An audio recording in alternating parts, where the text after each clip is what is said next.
Hello दोस्तों, नमस्कार। सभी का इस वीडियो में बहुत बहुत स्वागत है। देखिए, हम लोग बात करेंगे एनटीपीसी का जो वैकेंसी आया हुआ है 2024 में, चाहे वो ग्रेजुएट लेवल हो चाहे अंडर ग्रेजुएट लेवल, दोनों की इस वीडियो में हम लोग बात करेंगे, खासकर CBT 1 को लेकर।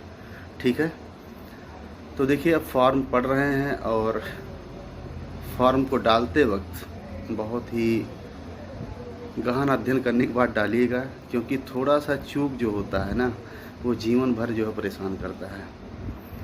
मैं अशोक कुमार चौधरी 2016 में एनटीपीसी का जो है फॉर्म इलाहाबाद जोन से डाला था। प्री में तो अच्छा परफॉर्मेंस था, 80 नंबर से ऊपर थे, लेकिन ये है कि मेंस में थोड़ा मामला गड़बड़ हो गया था, तो इसलिए आज तक जो है उसका मलाल रहता है। क्योंकि अगर जो मैं उस टाइम कहीं और सेफ़ जोन जो होते हैं, अगर जो वहाँ से फॉर्म डाल दिया होता तो नौकरी लग गई होती उसी टाइम, है ना।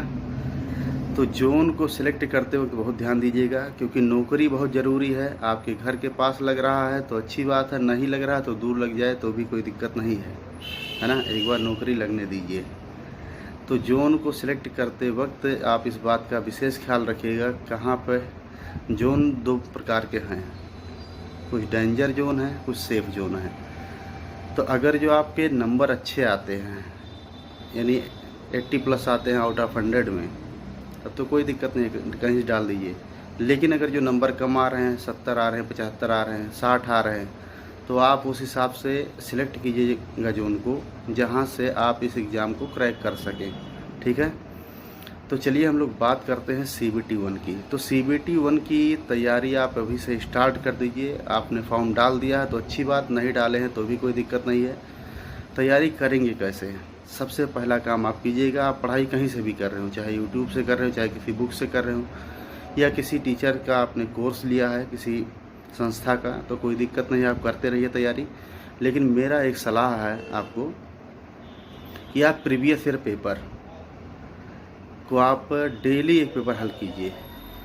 100 नंबर का होता है, जिसमें 30 मैथमेटिक्स होता है, 30 रीजनिंग और 40 नंबर जो GK के। तो आप जब पेपर हल करेंगे तो आपको उस पोर्शन में तकलीफ़ होगा जहाँ पे तैयारी नहीं है, तो अभी टाइम है, आप उसमें सुधार कर सकते हैं, अदरवाइज़ बहुत लेट हो जाएगा, है ना। तो अभी से टारगेट बना लीजिए, डेली एक पेपर हल करना है, और हल करने के बाद उसका एक्सप्लेनेशन भी देखिए कि कहाँ पे हमें दिक्कत हो रहा है, और उस हिसाब से आप तैयारी कीजिए। दूसरी बात यह, पेपर जब आप हल करेंगे तो आपको क्या नहीं पढ़ना है। देखिए, किसी भी एग्ज़ाम को क्रैक करने के लिए ये ज़्यादा ज़रूरी है जानना कि क्या नहीं पढ़ना है ना। क्योंकि पढ़ने के लिए तो बहुत कुछ है। एक सब्जेक्ट आप पढ़ते रहेंगे तो पूरा लाइफ चला जाएगा, इतना वास्ट सिलेबस होता है। तो ये जानना ज़रूरी है कि क्या नहीं पढ़ना है, ठीक है। और वो प्रीवियस ईयर पेपर ही बता पाएगा, बाकी और कहीं नहीं पता चल पाएगा। पहले आप क्या करेंगे, पहले मैथमेटिक्स और रीजनिंग पे ज़्यादा फोकस कीजिए, क्योंकि इनको कवर करना आसान होता है। 30-60 नंबर कवर हो जाएंगे इससे, ठीक है। उसके बाद GK की बारी आती है। तो GK के लिए आप क्या कीजिए, प्रीवियस ईयर पेपर का जो है चैप्टर वाइज जो आता है उसको ले लीजिए, और वहाँ से आप पढ़ना स्टार्ट कर दीजिए। बहुत सारी पब्लिकेशंस हैं, मैं किसी एक पब्लिकेशन का तो नाम नहीं ले सकता, लेकिन बहुत सारे हैं जो चैप्टर वाइज निकाल रहे हैं। तो आप कोई भी पब्लिकेशन का देख लीजिए, जो ठीक ठाक कंटेंट देते हैं उनका ले लीजिएगा। वहाँ से आपको अंदाज़ा लग जाएगा कि हमें क्या पढ़ना है, क्या नहीं पढ़ना है, ठीक है।